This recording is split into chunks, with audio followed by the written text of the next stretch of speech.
Hi, my name is Lisa Urich. I started the Breckenridge chapter of Dining for Women back in September of 2013. Wow, 5 years went by quick. I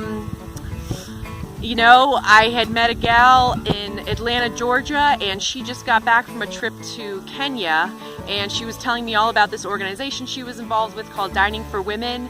And I thought, you know what, I have 3 friends and a bottle of wine, and what a great opportunity to get me out of my little Breckenridge bubble and more informed of what women and girls are facing in the rest of the world. And so I recruited these 2, and it's been a fun journey since then.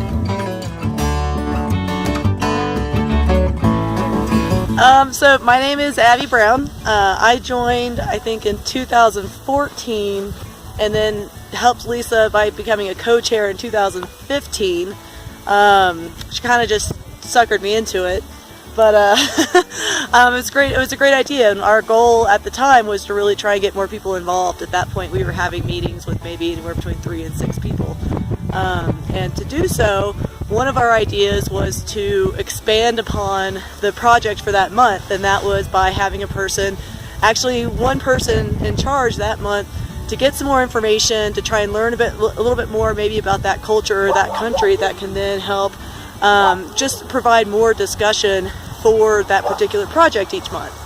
And then from there we thought about even adding activities. So we've done sugar skulls or hikes with first aid and things like that.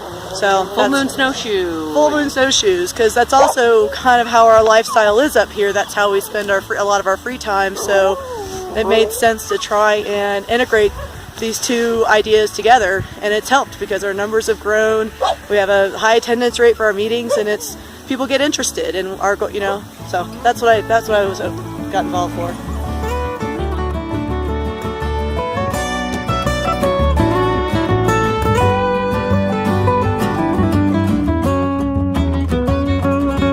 We want to make our meetings fun and attract a lot of different types of people, and I think the activities help do that. We live in a community that is very much out in the outdoors a lot, so that makes people happy and gets people to come, I feel like. We also attract a lot of people who have traveled a lot all over the world. I've been to a lot of the countries that we've had programs in, Malawi and Rwanda and Bhutan and some more, I think. But so it's really cool to be able to bring that perspective too. So we're at Breckenridge is where most of our members are from. Our town is at 9,600 feet above sea level, so we're probably the highest Dining for Women chapter in the country.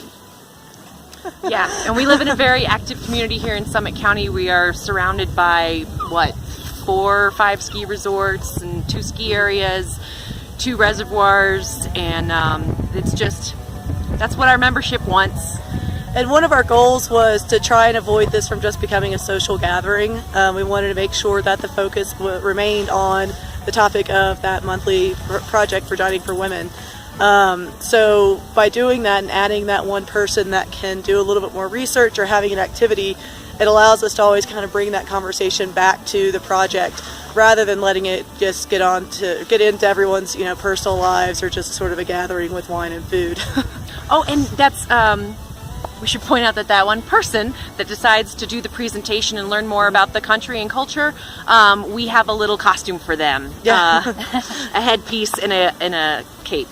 But it also helps people get involved. So we allow all the different members that they volunteer, so it gives everyone a chance to really, learn a little bit more on that project, and I think it helps keep them a little bit more focused and a little bit more understanding than just an average member that doesn't really participate or isn't involved to the level that we are. Yeah, and once we introduce the cape and headpiece, more volunteers. I'm not so sure. It's funny because it's just good fun.